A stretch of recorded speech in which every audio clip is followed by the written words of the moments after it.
The presentation outlined today, definition, food systems, its elements, food supply chain, food environment, and consumer behavior. Many a times we sort of confuse between when we are studying the food environment and when we are understanding consumer behavior. So it is important to understand that perhaps food systems research is actually starting at a very macro level. Then it comes to the meso and micro level. Consumer behavior somewhere comes in the micro level. So that kind of distinction is important. That's why I thought of introducing you to this.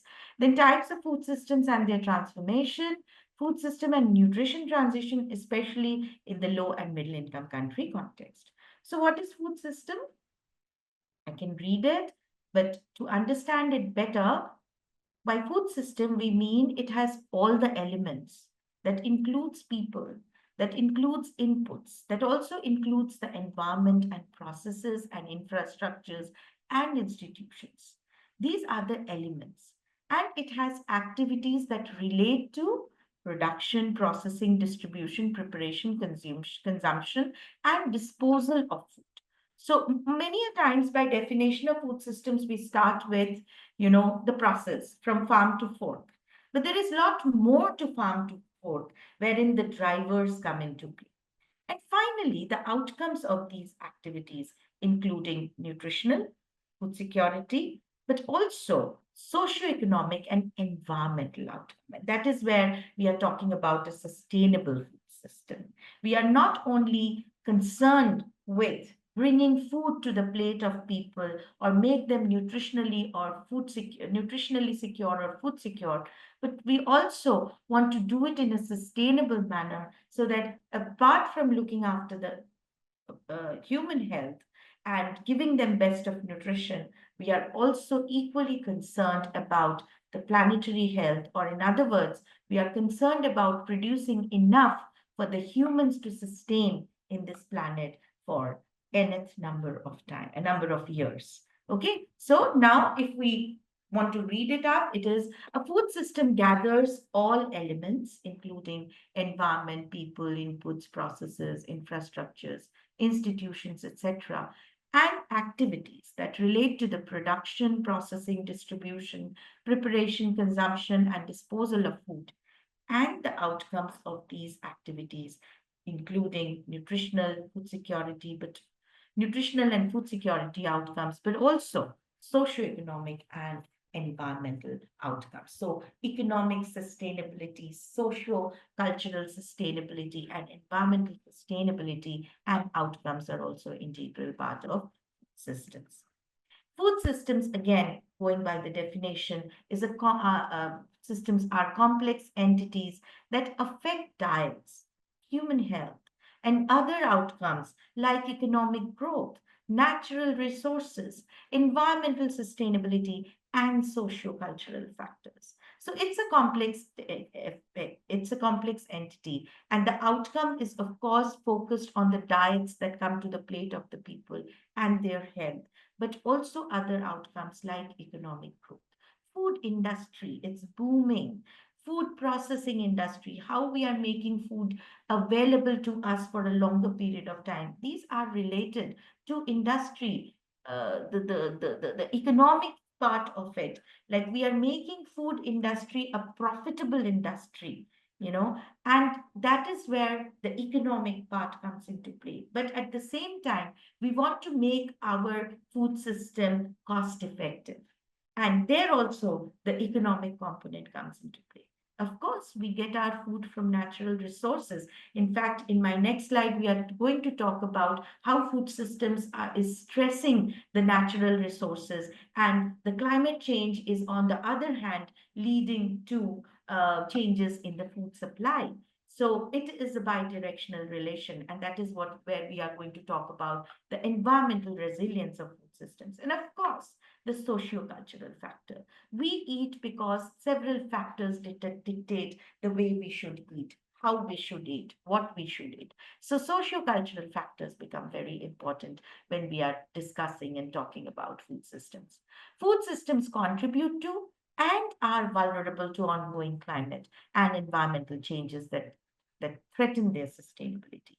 And most importantly, Gaps exist in our knowledge on relationship between the environmental factor, food systems, and nutritional outcomes. Those who are working on climate and food systems, they know we are struggling to get good indicators, good processes, good methodologies to actually calculate the environmental footprint of food systems. More micro level data is needed. We are doing a lot of calculations, modelings, and estimations using proxy data. Micro level data is currently needed from low middle income countries to understand the exact footprint of different food systems on our environment, on our food system, on the environmental footprints. We just cannot extrapolate what high income countries are talking about animal source foods and their environmental footprints, calculating things from the consumption of animal source foods from their country. What is happening in low middle country is little different. There we have to make our questions, judgments contextualized. And I'm going to talk about it during the later part of this session. And then comes this concept of Anthropocene epoch. As we know, this is an unofficial time period that signifies when human activity began having substantial impact on the planetary health, the health of the human civilization, and the state of the natural systems on which it depends. And that is the period where we are all living. We have sort of harmed our environment. We have overused our environment to get enough food. It is not only food, but also other things like the way we are generating energy, non renewable sources of energy, and other things. We are harming our planet through several ways. Food system is one of them. There is a growing body of evidence documenting how human health activity has altered and, in some instances, irreversibly altered the Earth's systemic processes. And here comes the culmination of all the previous slides that I have shown you, where we are talking about the philosophy. The philosophy, the central paradigm of survival, is the maintenance of the integral synergism between humans and their environment. But a healthy diet, do we all think, while balancing planetary resources, is still tenable? Perhaps it is not. It has become untenable.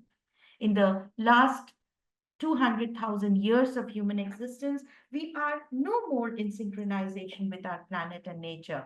The global food production, based on what people are eating, is the biggest way we as humans are pressurizing the earth, threatening the local ecosystem and stability of the earth system. There are several factors to this. We just can't say that humans have only known to exploit the environment, but there are several other factors which is making us do such things. There are several drivers to the way by which we are behaving in this planet and how we are making our food systems non-sustainable. The human cost of our faulty food system is what? Almost a billion of people are hungry. They are not getting. So we just mentioned about zero hunger. Zero hunger is important because we have to make our food systems which will make us zero hunger, but not at the cost of the planet. And almost 2 billion people are eating too much of wrong foods. What is it contributing to? It is contributing to premature death and morbidity, and as a result of which, we are seeing undernutrition as well as communicable diseases, as well as non communicable diseases. And we are seeing a rise in the incidence of diet related obesity, diet related non communicable diseases, including coronary heart disease, stroke, diabetes, several type of cancers, and so on and so forth.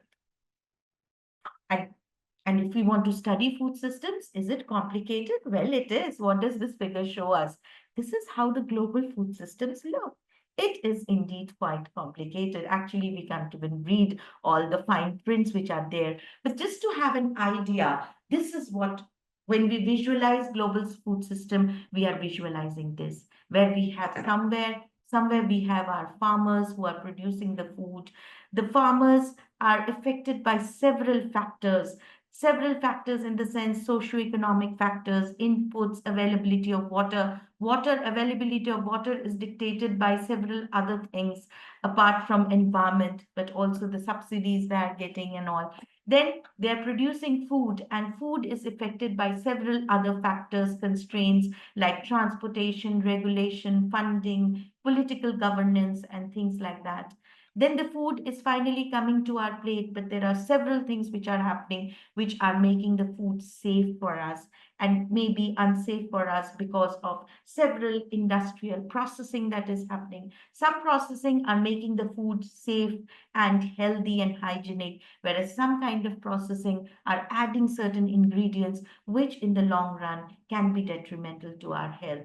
And I'm talking about the food additives and the chemical additives and the food which is degraded into a component which does not inherit the natural constituent of the food, and that component is perhaps making the food extra palatable but is making us eat more. So it's very complex, and as a result of which we the consumers, we have certain things called consumer preferences and consumer behavior, which is finally making us eat the food which is coming to our plate and has health implications. So it is complicated, but to put it across simply, the basic element is that the farmer is producing food, he's using land. Land is affected by the climate and the environment and the water and the quality of the soil, which we have sometimes sort of exploited and made our soil quality poor. So we are not producing enough.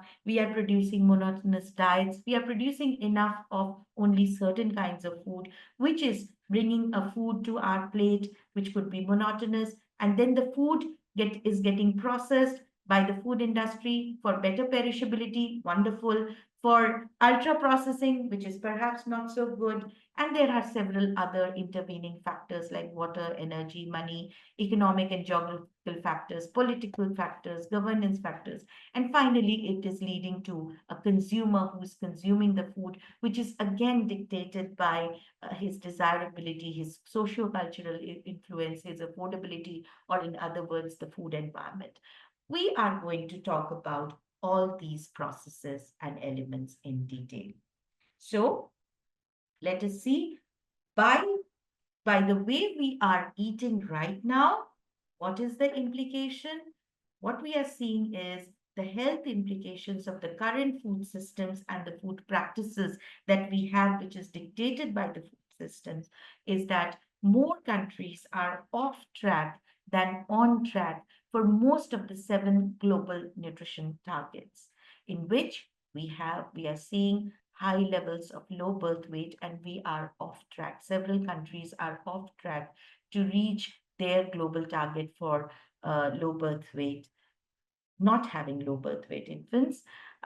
Exclusive breastfeeding, again, several countries are off the target. The red ones are the off the targets. 54.2% of the countries are off the target. And if you look at child malnutrition, stunting, overweight, wasting, and all, we are again seeing we are off the target, where 75% of people or children less than 5 years are stunted, whereas 52% on the other hand have overweight, and again 54% are wasted. So we are seeing the dual burden of malnutrition quite evidently in different countries.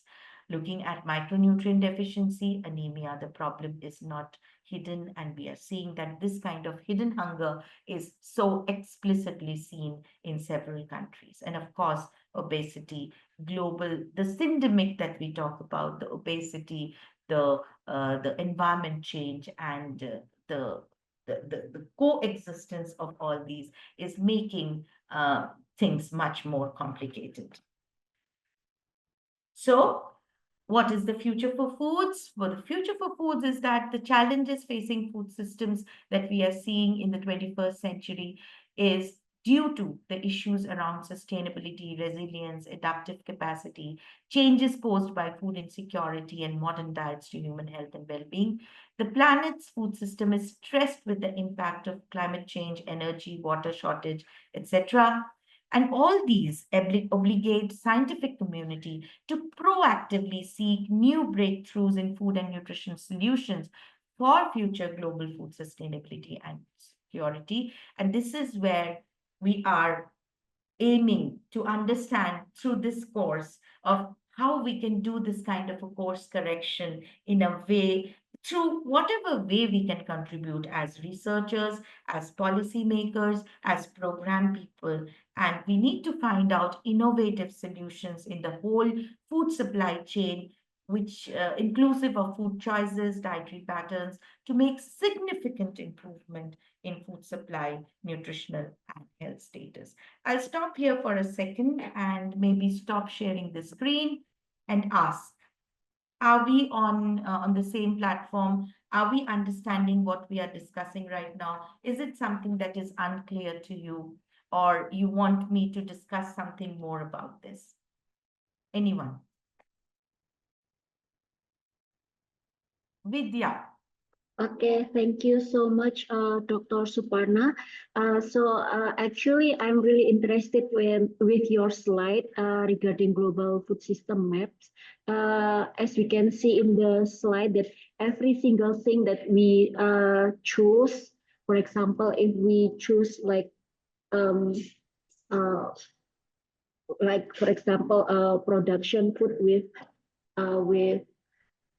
addition like a flavor, better taste, but it will give impact like more energy intake. So I think maybe it is. What do you think about what should we do as researcher that because actually our goals is to make a community, to make people healthier, but sometimes, yeah, particularly when we see about like triple burden of malnutrition, maybe some part of community have like undernutrition, micronutrient deficiencies, while the other part is in with obesity. And yeah, thank you. Sure. Very nice point. And this is what I want everybody to get sensitized about.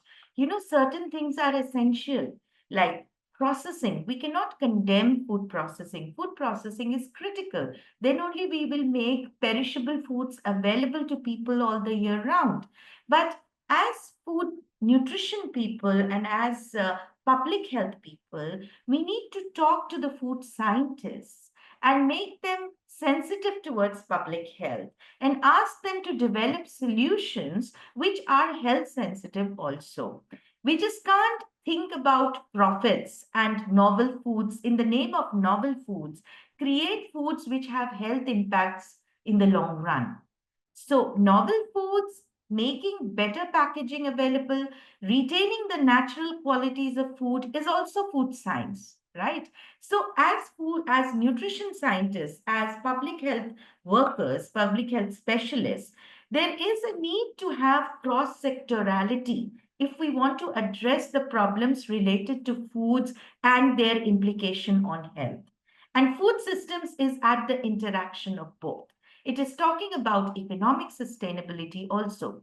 Everybody wants profit. Everybody needs to live a lovely life, healthy life, and with lots of resources around. Now, I work with indigenous populations of India, and we just can't tell them that you continue with your traditional methods, go to forests, pick up food, spend hours of going and collecting food there, and that is more healthier.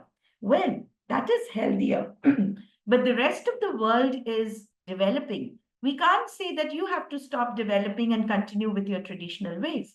But we can use renewable technology to make their sustainable farming better and teach them the ways of holding on to their traditions while also growing and developing. For example, in my communities, I see that the forest foods, we have to tell them to forage sustainably. And they know, trust me, they know how to sustainably do foraging, to let the forest grow, and they will harvest on a particular season. They will not kill the seeds that are germinating, so they know the methods. Perhaps that knowledge, that wisdom has to be integrated into our current systems in order to make things sustainable. So they can forage food and come and sell it in their local market. By that, they will earn a living, and their own people at some cost will get that food in their plate and continue with their traditional food systems. So having shorter supply chains, promoting shorter supply chains, promoting programs that sort of encourages the local people to grow their own food, sell it in the market, and have a decent way of life, whereas at the same time have equitable distribution, is something which we need to be sensitive about. So different departments need to speak to each other. Food scientists need to understand the health implications. The health scientists need to understand what is doable. And the role of anthropologists also becomes very important, who understands human development, how humans need to be allowed to grow along with their fellow humans, at the same time hold on to their traditional values and practices. So I think the answer to your question is intersectorality and understanding the science across the table, across different disciplines who are working together as a part of the food system. Okay, Thank you. thanks. All right. Anybody else, or shall we move to the next slide? Swati, any other hands raised? No. So let me share my screen again. And in case you think of any questions or are experiencing any bandwidth issues, so please, in the meantime, you can also add your question in the chat box. Okay. So let me know when the full screen is visible. Yes, it is. All right. So we discussed about what we have to think about for the future of foods, and the last two pointers are important. And let us now look at the food system in a very systematic manner. So far, I've shown you complicated pictures and all, but to do food systems research, we have to have a framework to work. And this is something which has come up from the high-level expert group on food systems and food security, led by Professor Jess Fanzo. And this overview sort of tells us, see, so we have, this is the food systems that has the food supply chains, that has the food environment, that has individual factors and consumer behavior, which is finally leading to diets and nutritional outcomes and other impacts that I've already mentioned, that is social, economic, and environmental impacts. But there are external factors also. What are those external factors that affect our food supply or food systems? The external factors include climate change, globalization and trade, it is a world food market now. Previously, certain foods which were confined to specific geographies are available across the globe. There are positives as well as there are more positives because food is available to everybody. It is more equitable, if we may say so. But at the same time, there is also what should I say, cross exchange of pathogens and other things as well. So we have to be understanding about that also, because that is also very critical. The planetary health, the human health. So all these globalization has also led to regulations. And these regulations are very critical. So regulatory role of food systems as an external driver is very critical. Then, of course, income growth and distribution. Urbanization is also an external driver. Population growth and migration, politics and leadership, and sociocultural context. These are all the external drivers which impacts the different components of the food systems. And this is from the food systems dashboard, which clearly defines what are the various components of the food system, or in other words, the drivers are on the extreme, if you make those circles, the outer circle will be the drivers, which actually impacts the food supply chain, which then affects the food environment. I'm going to define food environment in my next slides. And that in turn affects the individual factors in terms of food security at the household level, the diets at the household level, which then sort of has implications on the nutrition and health of the people, social equity, economy, and the environment. So the each box that you see, the gray box, the green box, the light, what color is it? Whatever, light green box, and the blue box and the purple box, all these I'm going to explain in my subsequent slides, so I'm not going through them. So we'll start with the external drivers, the outermost, we will discuss in a while. Let us look at the food supply chain. What is a food supply chain? It includes all activities that moves food from production to consumption, and it includes production, storage, distribution, processing, packaging, retailing, and marketing. The decisions made by many actors at different stages of this chain have implication for the other stage. Fine. So what is being grown is decided by several things. It includes the farmers' wish to grow a certain kind of food, but also the agricultural policies, the subsidies, and other things, the environmental factors, the climate change that is happening. So that has an implication on all the other subsequent things. For example, what is being produced, everything is not kept with the farmers, especially the large farmers that we see, but we also see subsistence farmers. But if the large farmers are producing a lot, that decision is also affecting the transportation of the food to feed the other neighboring states or the rest of the country, or in other, or maybe exporting the food to other countries. Okay, in the news, you must be reading about the non basmati rice and the export duties and stuffs like that in India. So the people who are from India, I can give you more examples from India, but we are looking at the export policies and all. These are sort of dictating what is being required to be kept within the countries and what all can be sent out. It also depends on the productivity. So the food supply chain is sort of interlinked, and one decision in one stage of the supply chain is affecting the decision in the other. Right? And markets fluctuate a lot based on what is being produced. But the governments of different countries have systems in place which sort of ensures food security program, right? In India, we have the public distribution system. So they need to keep a buffer stock to feed the country during emergencies, but also all through the year, they are trying to give food to the people for a more equitable distribution, and most vulnerable people are being given specific entitlements to get food commodities at a very subsidized rate from the public distribution system. But the commercial market is affected a lot, and the prices are not fixed and are affected by inflation. And food inflation is a major, major determinant or driver of the food systems. Okay. Then comes the food environment. So food systems, it encompasses everything, the food supply chain, the food environment, the consumer behavior, and everything. But what is food environment?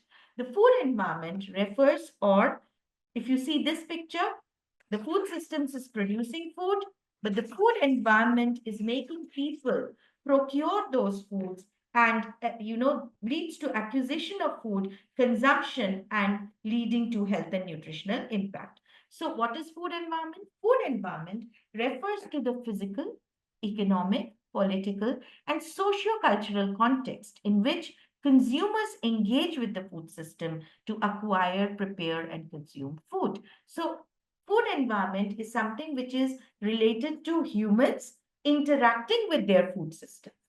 Fine. And this that interaction is dictated by domains like physical access, economic access, political entitlements, and socio-cultural context. Like even if animal source foods are available around me, If I am a vegetarian, that is my consumer preference, consumer behavior, or that is my cultural context, I might not acquire that kind of food from my environment, though it is available in plenty.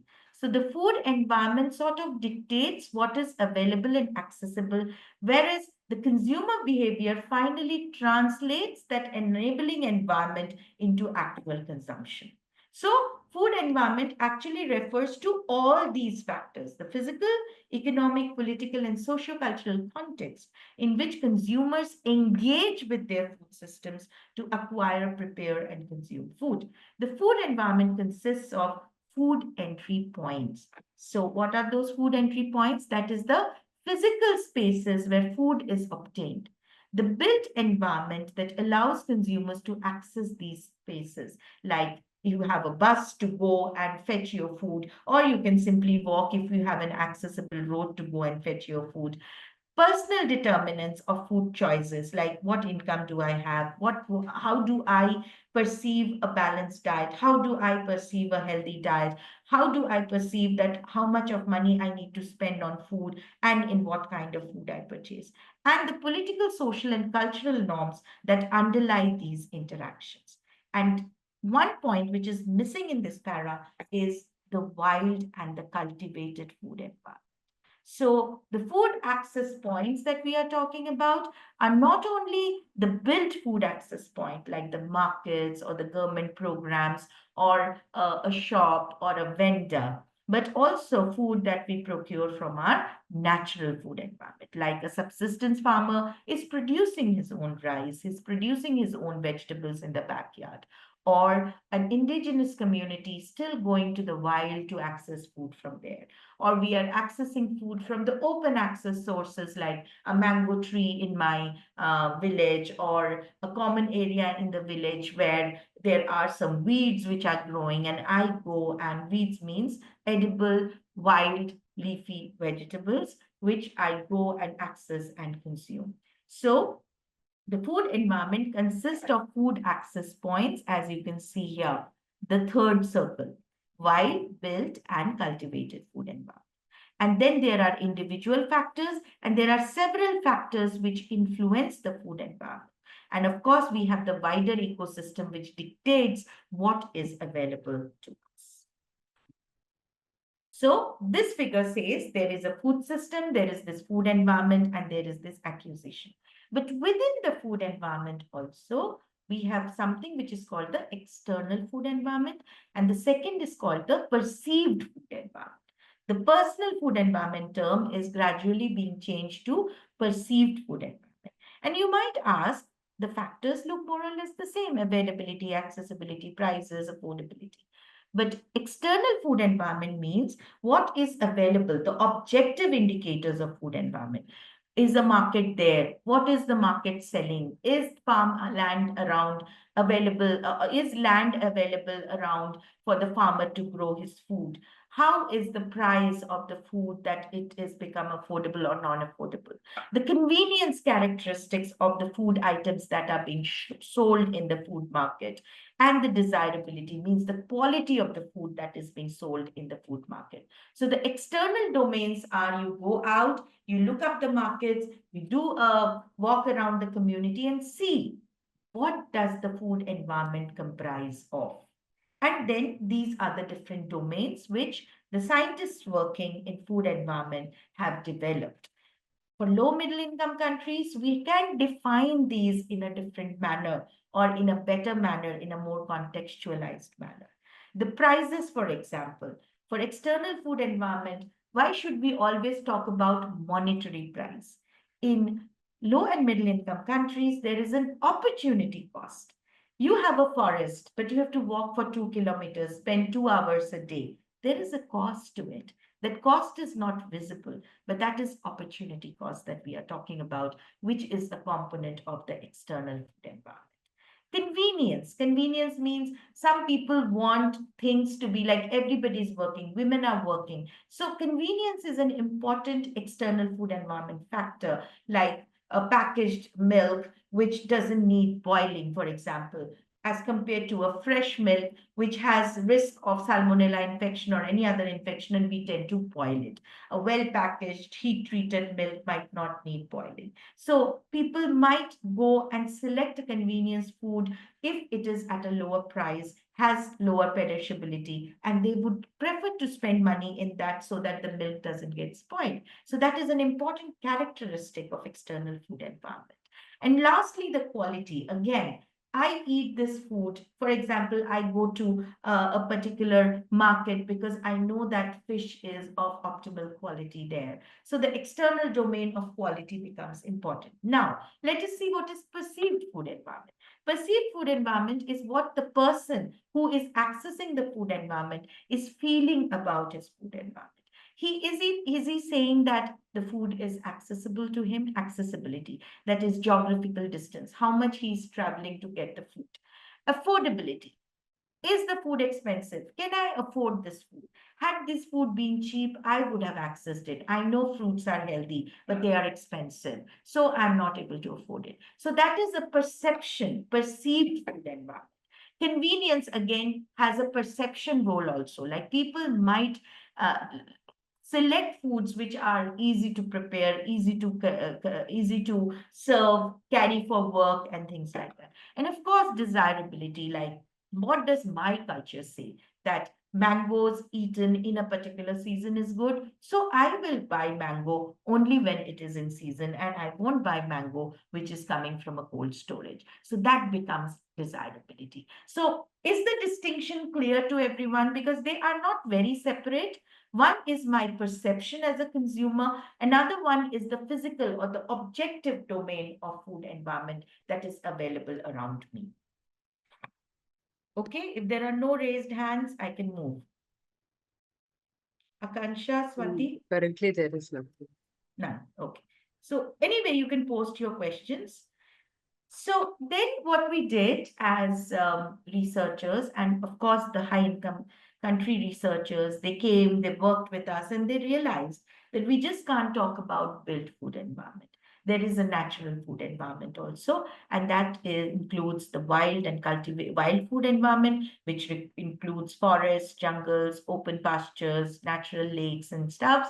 And there is cultivated food environment where you have ponds where you put fishes and so pisciculture, as we say, aquaculture, pastures, fields where we grow our food. That is a decision, it's an informed decision that we take, and we grow our food, we put in inputs, and then we harvest the output that comes out of it. And of course, in built food environment, there are informal markets. Informal markets are very common in LMICs, like the wet markets, the street food vendors, the kiosks, the mobile vendors. These are they are not set up in a very formalized manner. Of course, in the informal markets also we are seeing regulations now. Regulatory authorities are trying to do capacity building of the informal markets because they form a huge part of our food environment. And of course, then we have formal markets like the supermarkets and the vendors. Like in India, we see government vending vehicles which are going and selling foods at a subsidized rate, like we call them as Kendriya Bhandars. And online vendors, retailers, institutional public food procurement. As I said, in India, we have the public distribution system. I'm sure in Bangladesh, in Indonesia, we have similar systems. And farmers markets, again, and a regularized farmers market where people have licenses, they come and they sell things. And in India, we have the mandis, right? Where farmers come and sell their products in wholesale to the government. And of course, we have those supermarkets and hypermarkets. So this is how we have distributed the typology or made the typology for the food environment, which is relevant to low middle income countries, and see how food environment and food supply chain, it's a continuum. So the food supply chain encompasses production, storage, distribution, processing, and retailing. And then that food is made available and physically accessible to the people. So the food environment domain starts from there. Then people have their affordability and economic access to access the food. Then They also are influenced by promotions, advertising, and information. And finally, based on the food quality and safety, they procure the food. And that is how we can see that it is a continuous process, or in fact, it's a very convergent process wherein we try to define food supply and food environment together. And the last concept is consumer behavior. Consumer behavior are the choices made by the consumer at the household or individual level on what food they procure, store, prepare, and eat, and on the allocation of food within the household members. It is influenced by personal choices. It is also shaped by the existing food environment, and collective changes in the consumer behavior can open pathways for more sustainable food systems that enhance food security and nutrition. What does this mean? That we cannot only work on the external food environment and the supply chain. We have to create demands for healthy food. If people are demanding, if unhealthy foods become non-profitable, will the industries produce them? If healthy foods become profitable, people buy them more. Right now, healthy foods are expensive because there is a very niche market to it, whereas cheaper foods are unhealthy and because they do not have nutrient dense things within them. Their preservation is difficult. So they are making low cost, ultra processed, energy dense, high salt, high fat food which are cheaper because they have prolonged shelf life and they can be made into small packets and sold into beautiful packets to the people. And then we say that healthier foods are expensive. That's because it's a vicious circle of what consumer demands, what consumer can afford, and accordingly, the market and the industry is dictating this process of procurement. Do we all agree to that? And do we have a comment here? Ma'am, high household income is also derived from inflation and many external factors. Would it be considered under personal food environment? Yes, of course. And that is where affordability is a personal food environment domain. Right, Samriddhi? I have written affordability and inflation. What does inflation say? That people can only afford certain kinds of food from their environment. And that is a very personal food environment domain. Okay? Thanks Yeah, for the question. thank you. All right. Next slide. Why is the slide not moving? All right. And then comes the drivers. So we are going little haphazard, like we explained the food supply chain, then we explained the food environment. Now we are looking at the food systems drivers. And what are these drivers? I've already told you: climate change and natural capital, globalization, income growth and distribution, urbanization, population growth, politics and leadership, cultural and contextual, cultural context. And as you can see, all these drivers, and you see the blue arrows around, all these drivers have an impact on the food supply chain, on the food environment, and the consumer behavior. All these are influenced by all these external drivers of the food system. Fine. So I'm going to have one entire session on food systems drivers so we can discuss more on that. And this is again a figure which shows the complexity of how food systems drivers influence the food system. So the production of the supply drivers are the technological innovations, climate change, degradation of the soil, agroecological conditions, and things like that. Distribution and the trade drivers are the trade policies. Internationalization of the private investments, growing concern about the food safety. So all these become the distribution and the trade drivers. I have already mentioned, like certain foods are crossing boundaries, but to cross those boundaries, there are trade drivers, there are, policy drivers, there are food safety drivers and regulations and regulatory drivers. Consumption and demand drivers, urbanization and related changes in lifestyle. So people are asking for more convenient food because everybody is working. Nobody wants to cook food from the scratch, whereas the traditional method calls for cooking food from the scratch. So that sort of interacts with the trade and the consumption drivers, and more convenience foods are reaching our markets in low middle income country because they are understanding the psychology of the people who want convenience. Okay. And then this has an effect, durable effect on the food system supply actors. And if you see the feedback from the food system supply actors back into these drivers is very critical.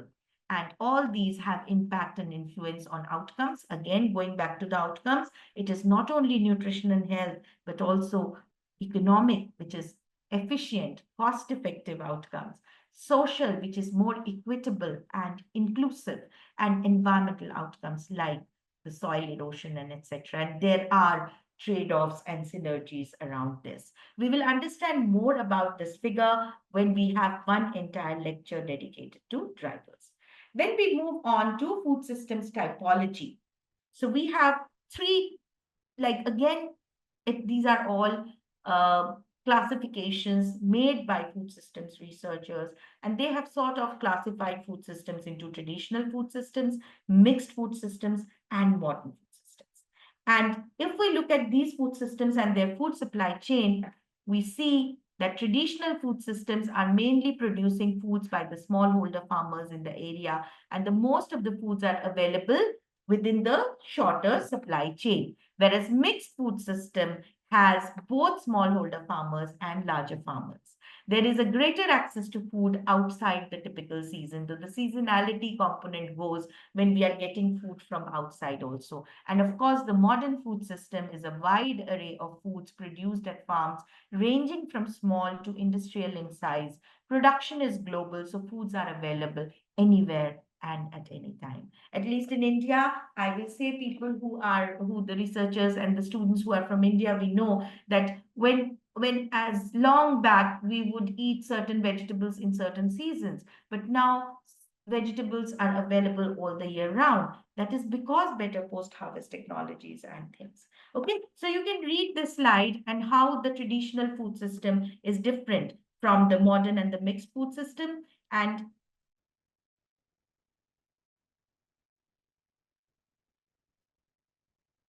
so the next question comes, why study food systems in low middle income countries? So do we now understand why should we study food systems in low and middle income countries? I have got the answer from all of you. So I'll quickly go through this, that food systems are intricately linked to public health, nutrition, and food safety. Poor quality diets are the topmost risk factor for global burden of diseases. And in the low middle income country, again, we need to contextualize what is coming from high middle income countries, or the research in high middle income countries is becoming more and more inclusive to look at the contextuality of low middle income countries. For example, in the Eat Lancet Commission, they were talking too much about the reduction of animal source food on the ground because they have an impact on the health and sustainability. But we need to contextualize this message in the low middle income country context, because dangers of drawing global scale conclusions and comparing groups in high income countries with countries where access to nutrients and animal source food is far more precarious, then in that case, ASFs will become an important source of nutrients and micronutrients, especially, and proteins, and their reduction could have an impact on undernutrition and those who are most vulnerable.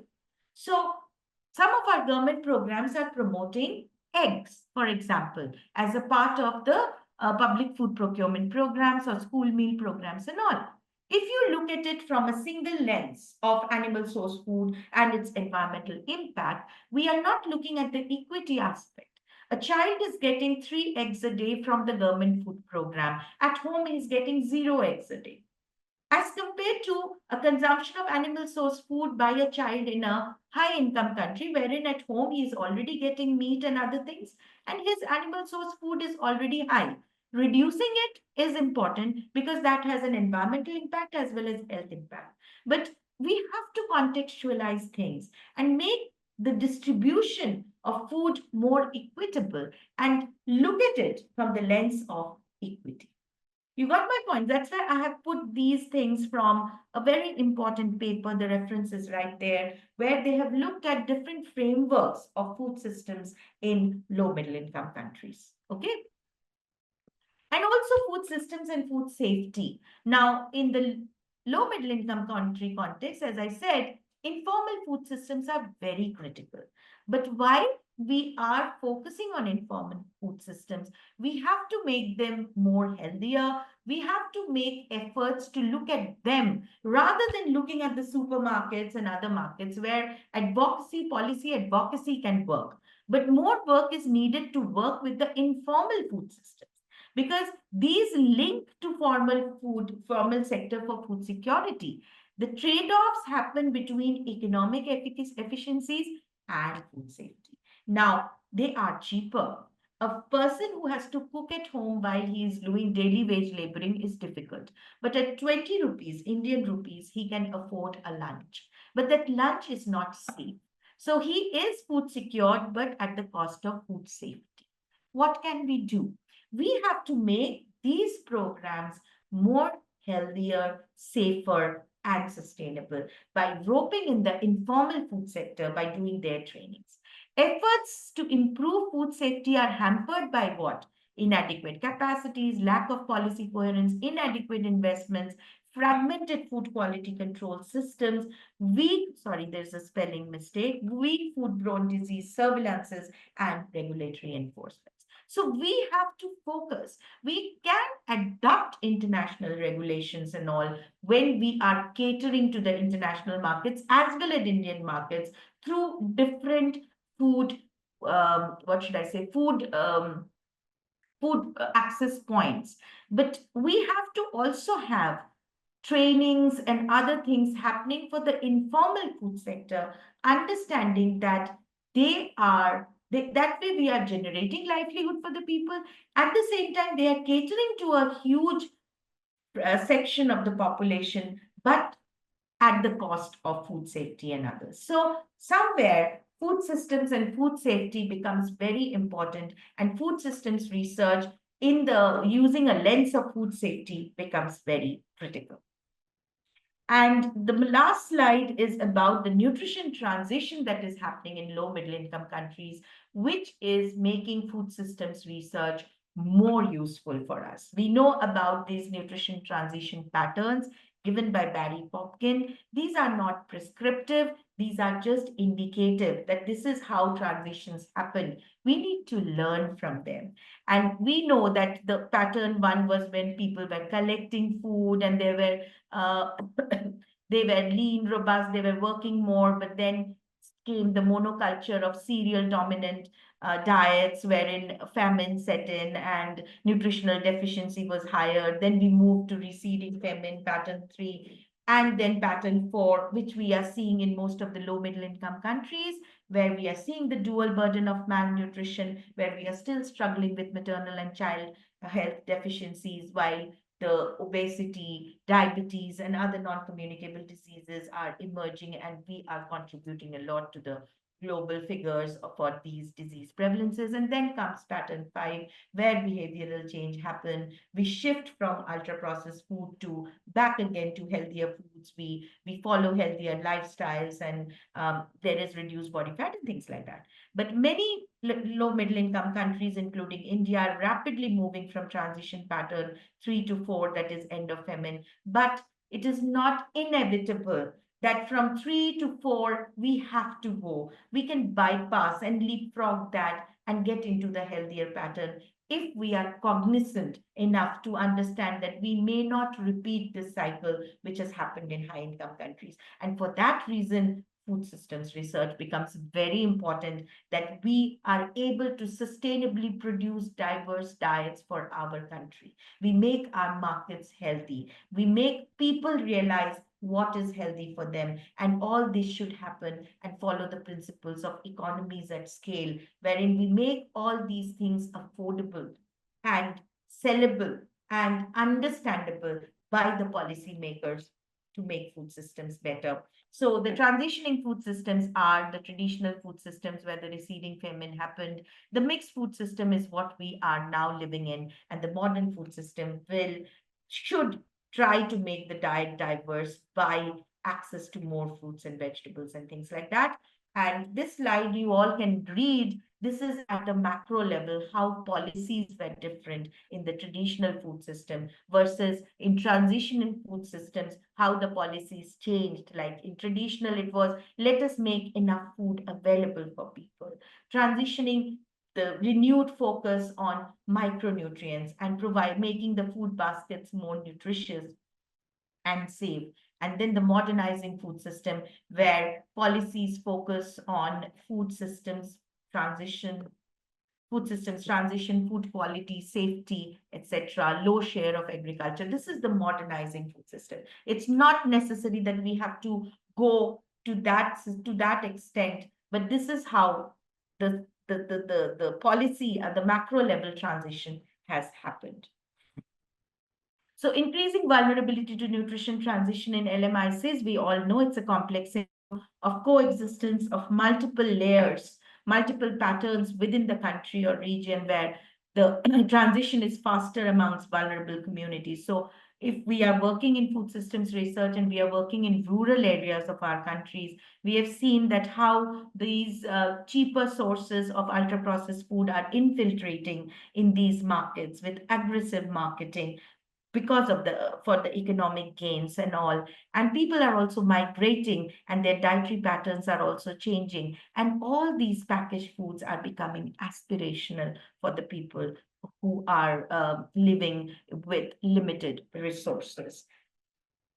And this is so we are sort of superimposing food environment with the different patterns of transition. So in pattern one, we had only wild food environment.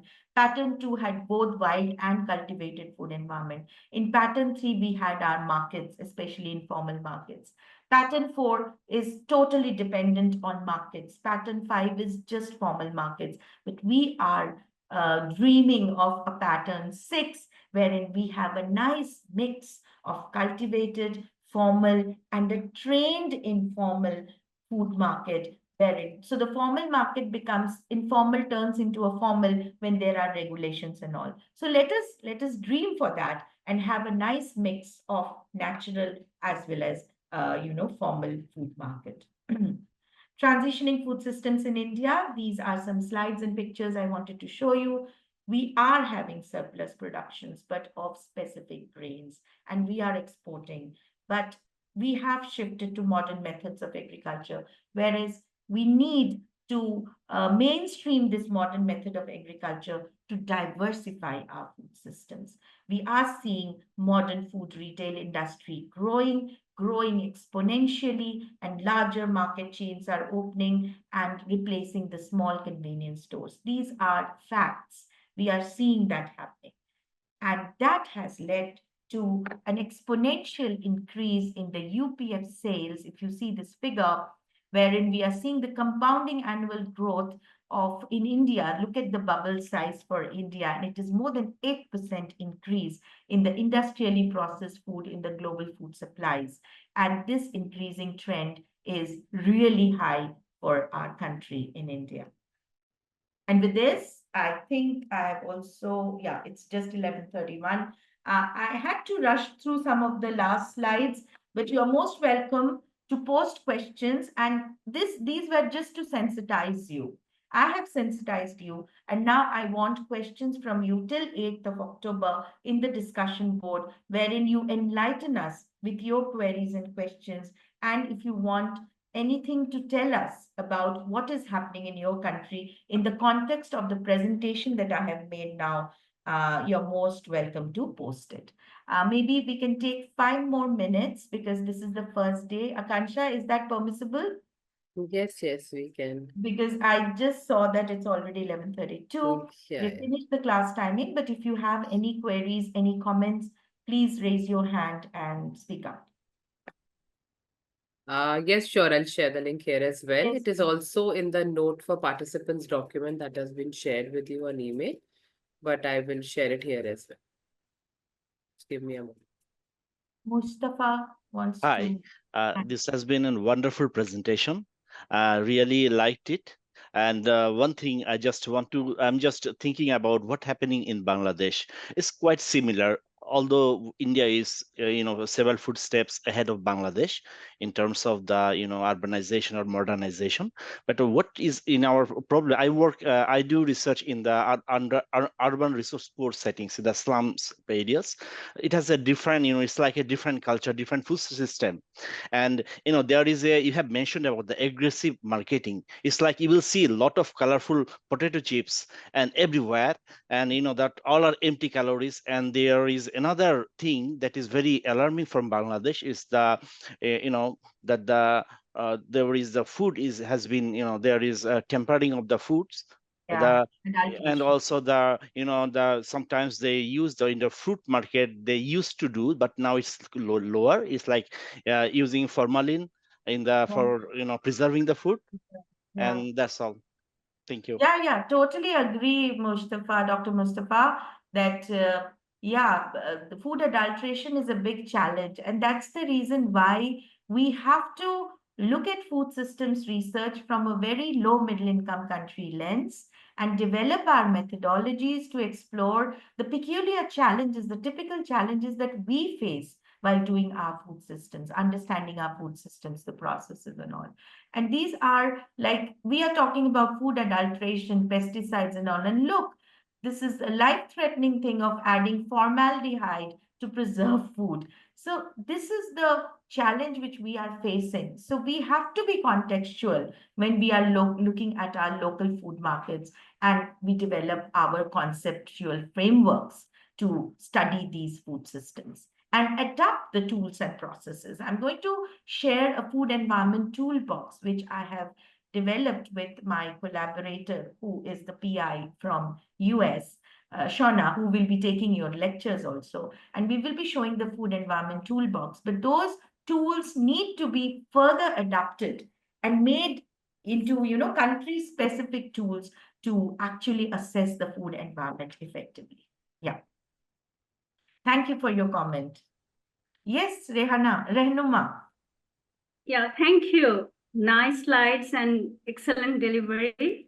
Thank you very much. It's not a question, it's kind of comment. So I'm researching on pesticides contamination, heavy metal contamination on food, and currently on the microbial contamination of child weaning food. So yeah, everywhere there is a contamination, there is adulteration. So we're thinking of doing a very multidisciplinary research, like long-term, 5, 6, 10 years research. So last couple of months, we are looking at the food dashboard and the food system research, but this is so complex, too many things to address, too many drivers, stakeholder, key people needs to be here. So I was struggling from where to start.